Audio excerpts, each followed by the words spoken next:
प्रदूषण जिस प्रकार से हावी होता हुआ नजर आ रहा है। दिल्ली में प्रदूषण की स्थिति दिन ब दिन बढ़ती ही जा रही है, जिसमें निपटने के लिए ग्रैब 2 के तहत कुछ पाबंदियां लागू कर दी गई हैं। हालांकि अब तक की ये योजना सही तरीके से लागू नहीं हो पाई थी।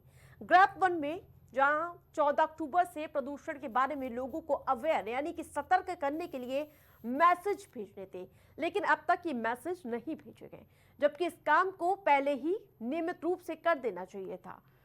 दिल्ली में हवा की क्या स्थिति है वो बताते हैं आपको।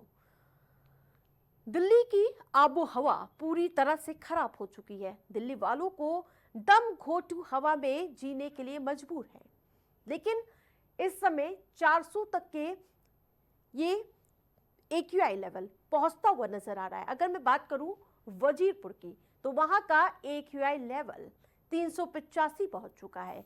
और इसी कड़ी में नरेले का, जिस प्रकार से जो नरेला क्षेत्र है वहां का AQI 382 पहुंच गया है और ये खराब श्रेणी में दर्ज किया गया है। विवेक विहार AQI 381 रहा।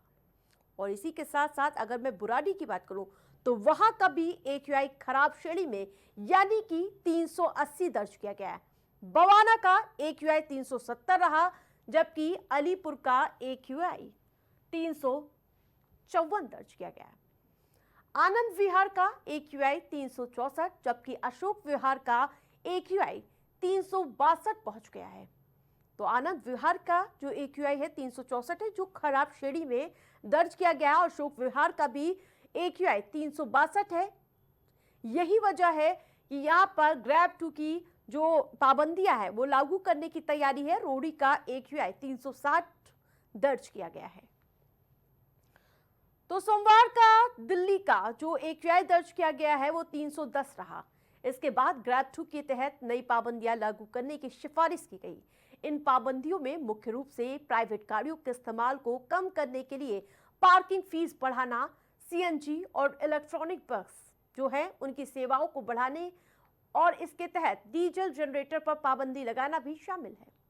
सर्दी का मौसम शुरू होते ही प्रदूषण की समस्या बढ़ चुकी है, इसलिए सड़क की धूल को रोकने के लिए पानी का छिड़काव जगह जगह किया जा रहा है और बड़े यातायात वाले इलाकों में धूल नियंत्रण के उपायों को सख्ती से लागू किया जाएगा। बहरहाल दिल्ली के नागरिकों को प्रदूषण के इस बढ़ते संकट से निपटने के लिए जागरूक होने की आवश्यकता है और ग्रैब के नियमों का पालन करना भी होगा, ताकि हवा की गुणवत्ता को सुधारा जा सके। शहर खबर में फिलहाल इतना ही। देखते रहे प्राइम टीवी।